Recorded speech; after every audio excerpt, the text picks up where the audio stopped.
won't get too lengthy, but I will say that the little bit that I've learned about this, and I'm trying to take in more, is that to try to stress the importance of our local companies and the service that we get. I know that even in my area, I'm south of Boston, in Monona County, it's excellent there. But I don't see a lot of benefits for us in the rural area by allowing the bigger companies to come in and take over. The service that we get out here is pretty phenomenal, and I'd like to see that continue. So instead of giving you a long speech, I just say try to keep me informed as to what you think is going to work, and let's go with that and more. And I think that there's enough rural legislators on both sides of the aisle that understand that. So we should be able to move forward on some of those issues. But keep us informed. Thank you for having us here today. I do have one question that has kind of been in the back of my mind.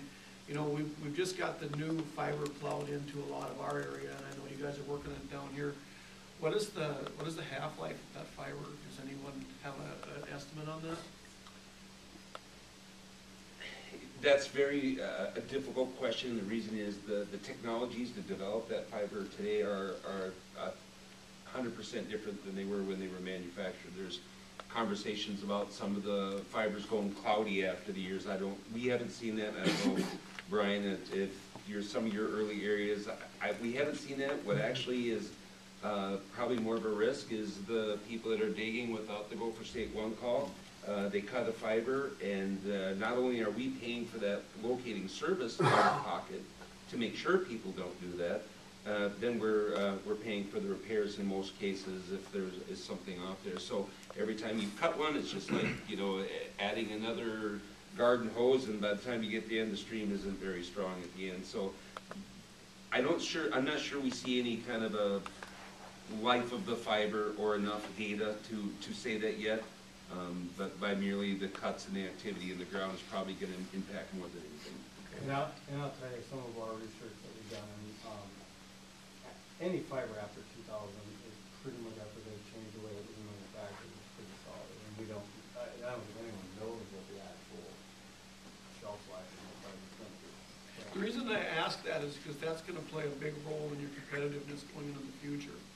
You know, because once you start having to start replacing this like any business, it better be figured in now or as soon as possible, especially when you've got a lot of bigger companies coming in and trying to take your business from you. Most companies are going to depreciate their fiber over 20 years, sometimes up to 25 years.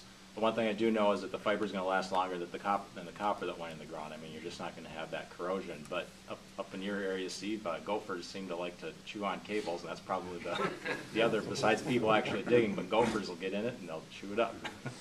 But there's been cable that's been running 30 years, 34 years actually. I've actually got a transport fiber that comes up 71 all the way to Bemidji that was, I believe, installed in 1973. And it is still used today and still working just fine. That's a good sign.